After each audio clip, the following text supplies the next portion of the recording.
Hello everybody, thanks for joining me. What else can be found in Culpepper? Who knew so much could be tied to this small town? My research expanded in taking a look at the town of Culpeper itself. Of course, I came across a few things that could not be merely coincidental, could it? One huge interesting tidbit about Culpeper that emerged was, and I'm quoting from wikipedia.org, during the presidential election campaign of 1960, Vice Presidential nominee Lyndon B. Johnson began his whistle-stop campaign of the South by giving a speech at Culpeper. As the train was pulling away from the station, Johnson yelled out a phrase that would become a battle cry of the campaign. "What did Dick Nixon ever do for Culpeper?" Close quote. I find it interesting that LBJ is even mentioned in this town description. What is the significance there? Why would a politician from Texas begin his whistle-stop campaign in Culpeper, Virginia?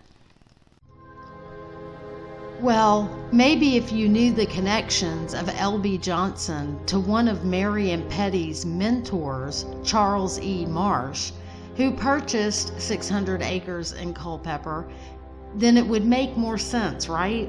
A very scandalous relationship developed between Marsh and Johnson indeed. A triangle love affair of both men with Alice Glass, a beautiful strawberry blonde quote-unquote goddess, or at least that is how Mr. Marsh described her. According to this article by Spartacus Educational, and I quote, Alice Glass became Marsh's mistress. Marsh left his wife and built a new home for Alice Glass and himself in Virginia named Longley. Longley was set on 1,000 acres in northern Virginia hunt country and was named for the 18th century Sussex manor house on which it was modeled, but it could have been named for its setting. Arnold Genth, who photographed the world's most attractive women for Vanity Fair, described Alice as the most beautiful woman he had ever met. He had also considered Longley as the most beautiful place he had ever seen and asked for his ashes to be scattered on the estate. Marsh asked his wife for a divorce. Leona refused and warned Marsh that if he insisted, she would file suit against him for violation of the Mann Act. This concerned Marsh as she had been a minor when he began a sexual relationship with her and when he had set her up in an apartment in New York City and had transported her across state lines with immoral purposes in mind. Close quote. All of this sounds so familiar, doesn't it? Wealthy media mogul having an affair with an underage girl who he kept in a New York apartment loaded with money and jewelry for her silence, all while transporting said minor across state lines for sexual favors. Kind of sounds like Epstein, doesn't it? A pedophile, no less. It is becoming obvious that this type of pedophile elitist behavior has been going on for a long time in this country. Getting back to the article, it goes on to say, quote, Marsh and Alice were both strong supporters of President Franklin D. Roosevelt and his New Deal. They were close friends with people on the left of the Democratic Party, close quote. This included candidate Lyndon B. Johnson from Austin, Texas. Mr. Johnson was an avid New Deal supporter. When Mr. Marsh learned this, he ordered his newspapers to back LBJ in the 1936 elections. It's claimed that Johnson's victory was, in no small part, thanks to Marsh's editorial support. Close quote. America's mainstream media at work, even back in the 1930s. How far back does this deep state involvement of our government go? Well, I'm in the early 1900s and still researching, so your guess is as good as mine. Obviously, this goes back to the beginning formation of our nation, or something like that, but I digress. According to Marsh's secretary, quote, whenever Marsh would ask Lyndon to come by for a drink, no matter that Lyndon was a busy man, he would always come. He was always available on short notice, close quote. Always making yourself available to older, wealthier, and more influential men seems to give you a head start on whatever your ambitions may be, particularly in politics. The author of The Years of Lyndon Johnson, The Path to Power, has argued, quote, Marsh had become fascinated by politics.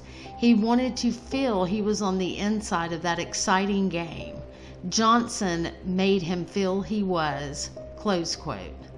For example, Johnson arranged for one of Marsh's friends, Eric Leinsdorf, to become a permanent resident of the United States, Leinsdorf being from Nazi Germany at the time. Lady Bird Johnson acknowledged the help that Marsh provided to her husband. Quote, Charles Marsh had what I truly believe was an affectionate interest in enlarging Lyndon's life. He exudes what I can only describe as a life force, and even that is insufficient. He did a lot to educate Lyndon, and quite coincidentally me, about the breadth and strength of the rest of the world, close quote.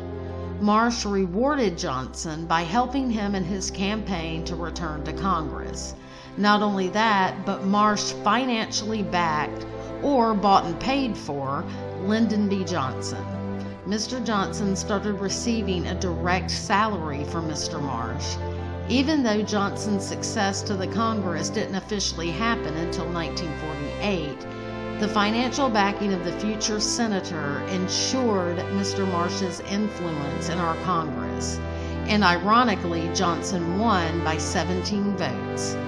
However, Johnson's opponent cried election fraud, which it more than likely probably was. The article goes on to say, quote, a meeting was held that was attended by Tommy Cochran, Francis Biddle, Abe Fortas, Joe Raw, Benjamin Cohen, and Jim Rowe.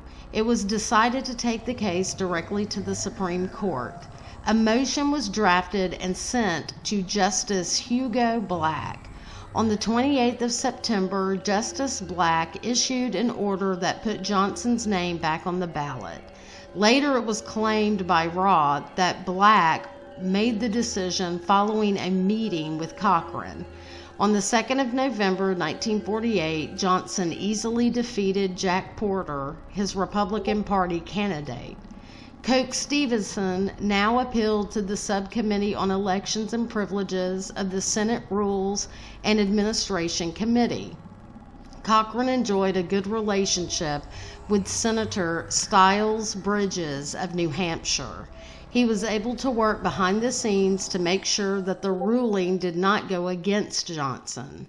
Cochran later told Johnson that he would have to repay Bridges for what he had done for him regarding the election. Close quote. So let's get this straight.